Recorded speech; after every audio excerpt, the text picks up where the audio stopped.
Okay, you want your buns to be about 2 inches away from the middle of your part. And then you just put this one like a lucky band. So it's sitting like that. And then you get your hair ball. You want the wool to be all bunched up like this.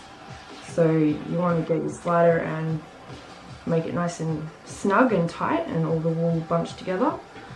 And then you just place it on there. Pull these around underneath and just tie them like you would a normal knot. But instead of knotting it again and making it a permanent knot, you just pull them tight and let them go, and then your hair fall should just sit there. That's it.